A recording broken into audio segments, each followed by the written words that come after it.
सभापति महोदय, पिछले कई सालों से स्थिति में सुधार नहीं हुआ है। स्थिति के हल के लिए हिंदी भाषा का विकास भी नहीं हुआ है।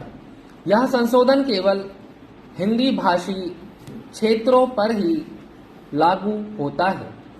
अन्य क्षेत्रों के बारे में सरकार ने कुछ नहीं किया है। समय की मांग है कि न्याय पूरे देश में क्षेत्रीय भाषाओं में प्रदान किया जाए। इसलिए यदि सरकार सभी क्षेत्रीय भाषाओं में अनुवाद के लिए एक व्यापक संशोधन लाती है तो अच्छा होगा, लेकिन दुर्भाग्य से ऐसा नहीं किया गया है।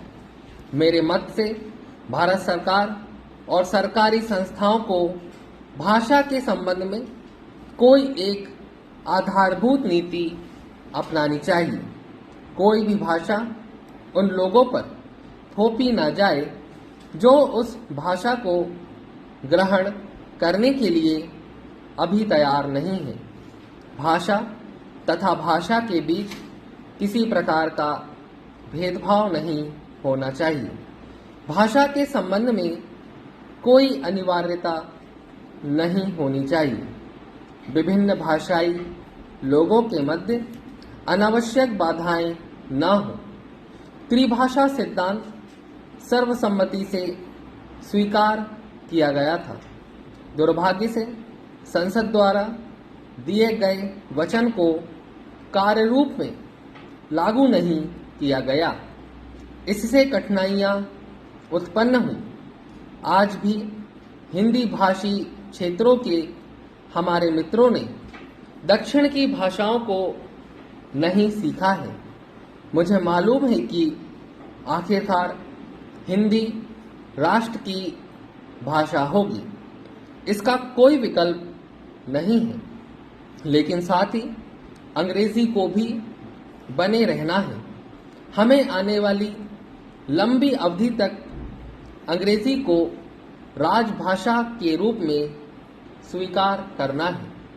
हमारे जैसे बड़े राष्ट्र में 2 राजभाषाएं हो सकती हैं। इसके साथ हमें क्षेत्रीय भाषाओं का भी विकास करना चाहिए।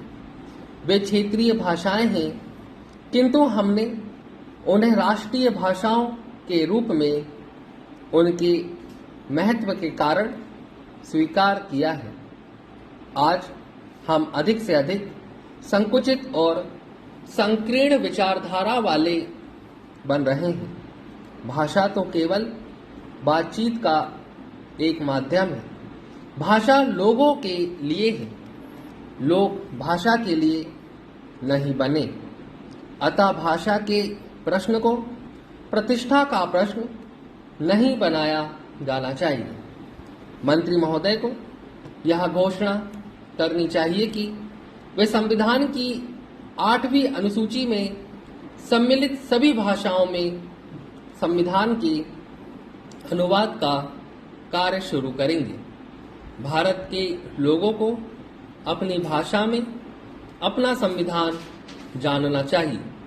जो संविधान संशोधन पेश किए गए हैं उनसे स्पष्ट है कि संविधान के हिंदी अनुवाद को प्राधिकृत किए जाने का दक्षिण भारत में कोई विरोध नहीं करता है।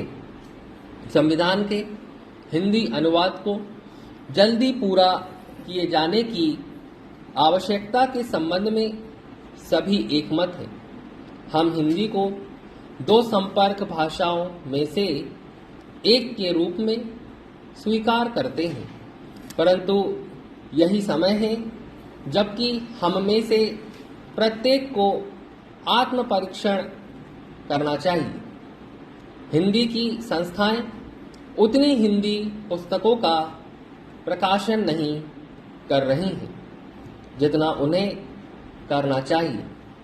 मेरा कहना है कि सरकार की उदासीनता के कारण ही हिंदी को व्यावहारिक उपयोग में उचित मान्यता नहीं दी गई है।